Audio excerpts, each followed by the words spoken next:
దశి ఇది కూడా శివశక్త్యాత్మకం. దీన్ని ఆధారంగా లలితా త్రిశతి యందు ఇది ఏ విధంగా శివశక్త్యాత్మకమో హయగ్రీవస్వామి అగస్త్యుల వారికి చెప్పారు. ఇంకొకటి అమ్మవారి మంత్రముల్లో అంటే సృష్టికి ప్రథమ శబ్దం ఏది అంటే ప్రణవం. ఈ ప్రణవానికి కూడా మూలమైన నాదాన్ని పరావాక్కు అని అంటారు. పరా ప్రత్యక్షితి రూప పశ్యంతి పరదేవత మధ్యమా వైఖరి రూప అని మనం అంటున్నాం. ముందు పరావాక్కు. ఈ పరా పశ్యంతి మధ్యమా వైఖరిగా వ్యక్తమవుతుంది. వైఖరిగా వ్యక్తమైన వాటిలో ప్రథమ శబ్దం ఓంకారం. దానికి కూడా మూలమైనది పరా అని. పరా అనబడే శక్తి ప్రణవంగా వ్యక్తమైంది. మొదటి మంత్రం ప్రణవం. ఈ ప్రణవం నుంచి వచ్చినవే 50 అక్షరాలు. ఈ 50 అక్షరాలతోనే అన్ని మంత్రాలు ఉన్నాయి. సృష్టిలో ఏ మంత్రమైనా 50 అక్షరాలతో ఉన్నది. కనుకనే 50 అక్షరాలకు కూడా మంత్ర మాతృక అని పేరు. సర్వమంత్రములకు మాతృక అది. అందుకే అక్షరాలన్నిటి కూడా మంత్రమని అనాలి. మాతృకా వర్ణరూపిణి లలితా శాస్త్రంలో చదువుతున్నాం. మాతృకా వర్ణరూపిణి అమ్మవారు. మన సృష్టిలో మాట్లాడే ప్రతి శబ్ద ప్రపంచమంతా మాతృకా వర్ణముల మీద ఆధారపడి ఉన్నాయి.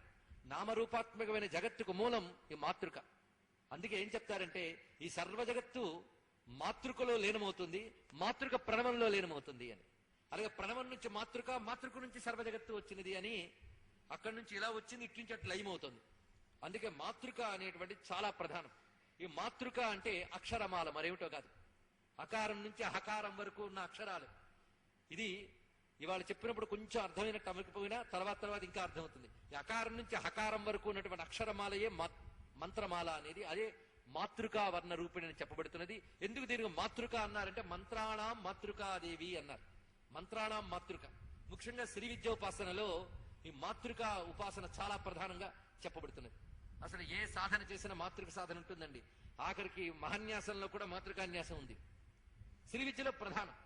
ఎందుకంటే అక్షరాలన్నీ అమ్మ అయ్యల రూపం. అది రహస్యం. శివశక్త్యాయుక్తలో అది కూడా చెప్పారు. దాన్ని ఎలా చూస్తామంటే మాతృకా ఉద్ధారము అని మంత్రశాస్త్రంలో చెప్తూ కకారాది క్షకారంతా వర్ణాస్తే శివరూపిణ సమస్త వ్యస్త రూపేణ షట్త్రింశత్తత్వ విగ్రహ అకారాది విసర్గాంత స్వరాహ షోడశ శక్తయ అని చెప్తున్నారు.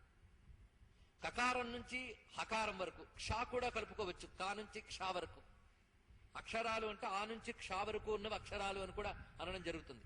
కనుక ముందు కకారం నుంచి క్షకారం వరకు ఉన్నవని శివరూపాలట. కా నుంచి క్షా వరకు ఉన్నవి శివరూపాలు. ఇవి సాధారణ 34 ఉంటాయి.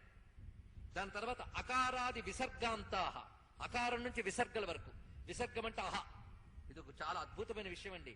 మన అక్షరాలంటే మళ్ళీ ఈ రోజు మమ్మల్ని అందరినీ కూర్చోబెట్టి అక్షరాలు చెప్తారా, ఎప్పుడో చిన్నప్పుడు నేర్చుకుని అయిపోయాయి కదా అనుకోవచ్చు. జీవితాంతం అక్షరాలు అంటూ ఉండాలండి. అక్షరాలే అమ్మ రూపాలు. ఇది తెలుసుకుని ప్రతివాడ ఆ ఈ నుంచి చిట్ట చివరికి హా క్షా వరకు కూడా అనగలిగితే అదే పెద్ద మంత్ర జపం. మీరు సాధన చేసి చూడండి, మీకే తెలుస్తుంది. అకారం నుంచి క్షకారం వరకు. అందుకే చిన్నప్పుడు అక్షరాభ్యాసం చేయిస్తారు. ఎందుకంటే అవి బాగా వంట పడితే, ఆ మంత్రం బాగా పడితే తర్వాత విద్యలన్నీ వస్తాయి. అది అక్షరాభ్యాసం అంటే ఊరికి ఆల్ఫాబెట్స్ నేర్చుకోవడం కాదు, అక్షర అభ్యాసం, ఒక యోగం గుర్తుపెట్టుకోండి. అందుకే విద్యార్థులు కూడా అకారం నుంచి క్షకారం వరకు అమ్మాం ఇం ఇం ఉమ్ముం అని ఒక్కొక్క దానికి నాదం చేస్తే అంతా మంత్రమే అవుతుంది. అది పెద్ద రహస్యం. అంతేకాదు ఇందులో 2 భాగాలు ఉన్నాయి.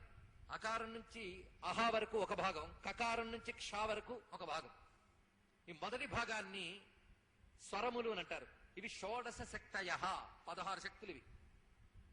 ఇవి ఎలా అంటే ఆ ఈ వస్తూ ఉంటే ఆతో మొదలు చివరికి అహా అవుతుంది. చూడండి, ఆ అన్నప్పుడు ఏ స్పందన లేదు, అహా అన్నప్పుడు స్పందన ఉంది. విసర్గ అహా అనే స్పందన, అదే స్పందితుమపి అనడంలో కూడా కనిపిస్తుంది. ఈ అహాకి చివరికి పెడితే అహం అవుతుంది.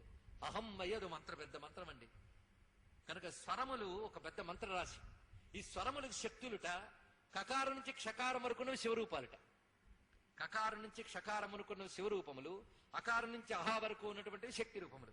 ఈ 2 కలిపితే మాతృక అవుతున్నది. కనుక శివశక్త్యాయుక్త అంటే ఇది ఒక రహస్యం. ఈ 2 లేకపోతే సృష్టిలో శబ్దజాలం లేదు. శబ్దజాలం లేకపోతే వ్యవహారం లేదు. సర్వ జగత్ వ్యవహారములు శబ్దాధీనములు, శబ్దము మాతృకాధీనం, మాతృక శివశక్తుల రూపం. ఇది ఇక్కడ శివశక్త్యాయుక్త అనడంలో మరొకంతరార్థం. ఇంత విశేషమున్నది ఇందులో. దీనికి ప్రమాణంగా ఇది ఊరికనే చెప్తున్నది కాదు, మంత్రశాస్త్ర ప్రమాణం మీకు ఇప్పుడు చూపించడం జరిగింది. నిత్యా షోడశకాత్మాన పరస్పరమమీయుత శివశక్తిమయీ వర్ణాః, శివశక్తిమయాః వర్ణాః శబ్దార్థ ప్రతిపాదకాః. కనుక వర్ణములన్నీ శివశక్తిమయములు. అదే శివశక్త్యాయుక్త ఇది భవతి శక్త ప్రభవితం అనడంలో. కనుక అక్షరాలని శబ్దజాలం ఉందా, నామములున్నాయా? ఈ రెండు లేనిది ఏమీ లేదు. అకారం నుంచి క్షకారం వరకు ఉన్న అక్షరమాల మొత్తం కూడా శివశక్త్యాత్మకము. అందుకే శివశక్తిమయాన్ ప్రాహు తస్మాత్ వర్ణాన్ మనీషిణ అని శారదా తిలకం అనే తంత్రశాస్త్రంలో మాట కనిపిస్తుంది. తస్మాత్ వర్ణాన్, వర్ణాన్ అంటే అక్షరములను, శివశక్తిమయాన్ ప్రాహు. ఇంత విశేషం ఉన్నదండి. ఇది శివశక్త్యాత్మకం అనడంలో ఉన్నటువంటి ఆంతర్యం. ఇలా ప్రథమ శ్లోకానికి వ్యాఖ్యానం